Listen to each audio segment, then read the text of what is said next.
Riuh demo di atas tanah masih terdengar samar, teriakan sirin, dentuman gas air mata. Tapi di ruang bawah tanah itu, suara kerumunan berubah lain, bergema seperti doa yang dipelintir, tak lagi terdengar seperti suara manusia. Arif menggenggam buku erat-erat, sementara retakan di lantai semakin terbuka, tangan-tangan hitam makin banyak meraih ke atas. Lilin padam satu persatu, hingga hanya cahaya merah pekat dari bawah yang menerangi wajah mereka. Tiba-tiba, bumi bergetar, batu-batu di dinding runtuh sedikit demi sedikit, debu turun seperti hujan tipis. Dari celah-celah itu, muncul cahaya merah yang menembus hingga ke permukaan. Arif mendongak, matanya melihat sesuatu yang tak masuk akal. Langit di atas Solo berubah warna merah darah. Cahaya itu menembus dari retakan, keluar ke jalan, menyelimuti kerumunan di alun-alun. Orang-orang yang tadinya berteriak kini membisu, menatap ke langit dengan wajah pucat. Sebagian jatuh berlutut, sebagian menangis tanpa suara, sebagian lagi menjerit histeris, seolah menyaksikan kiamat kecil. Di dalam ruang bawah tanah, Raka memukul dinding dengan tangan kosong, berusaha mencari jalan keluar. Rip, kalau kita diam saja, kota ini habis. Suaranya serak, hampir hilang. Sari mendekat, wajahnya basah oleh air mata. Ada cara lain, pasti ada cara lain.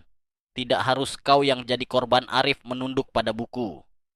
Halaman yang terbuka menampilkan gambar alun-alun Solo, masa manusia berwarna hitam pekat, dan di tengahnya sebuah lingkaran cahaya merah. Di bawah gambar itu tertulis, jika penjaga menolak, kota menjadi jembatan. Jika penjaga setuju, kota selamat, tapi penjaga hilang. Sosok berjubah berdiri di sisi meja batu.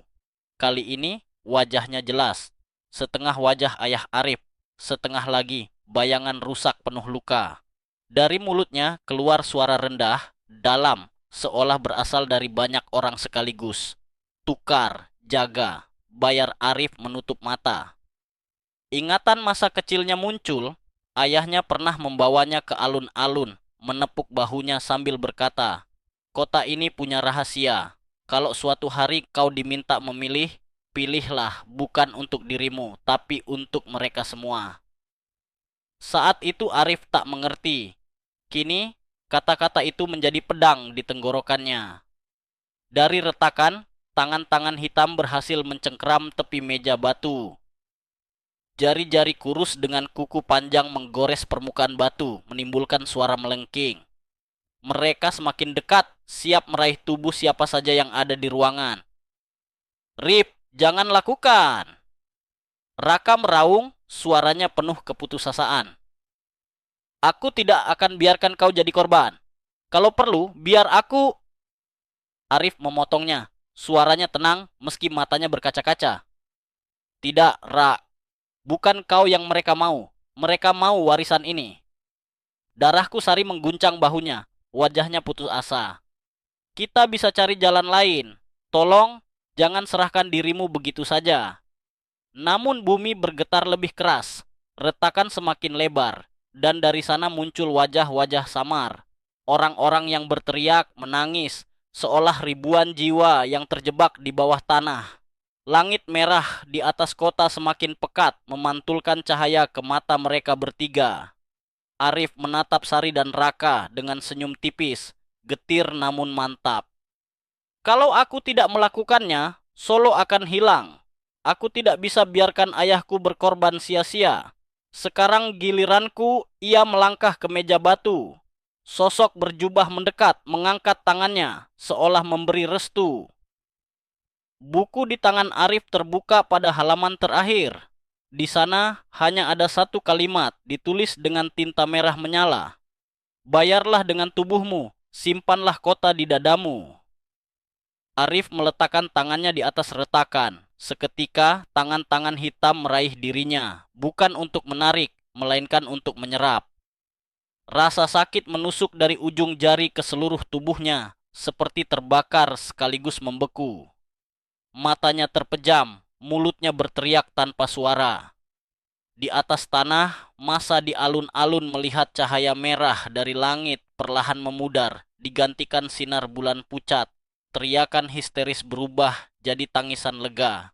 Retakan di lantai alun-alun menutup, meninggalkan bekas samar berbentuk segitiga buta. Di bawah, Arif jatuh berlutut, tubuhnya lemah, wajahnya pucat. Buku di tangannya menyala terang, lalu meleleh seperti lilin, menyerap masuk ke dadanya. Sosok berjubah menunduk dalam-dalam, lalu perlahan menghilang, larut dalam udara. Raka menjerit, berlari memeluk sahabatnya. "Rif, bertahanlah, jangan pergi!" Sari berlutut di sisi mereka, menangis tanpa henti, memegang tangan Arif yang semakin dingin. Arif membuka matanya yang hampir tertutup. Senyum tipis muncul di wajahnya. "Jaga kota ini untukku." Setelah itu, kepalanya terkulai, tubuhnya tenang, sementara retakan di lantai menutup sepenuhnya. Dan malam itu, langit Solo kembali tenang. Tapi bagi Raka dan Sari, tenang itu lebih menyeramkan daripada jeritan ribuan orang. Karena mereka tahu, seseorang baru saja membayar harga yang tidak bisa dikembalikan.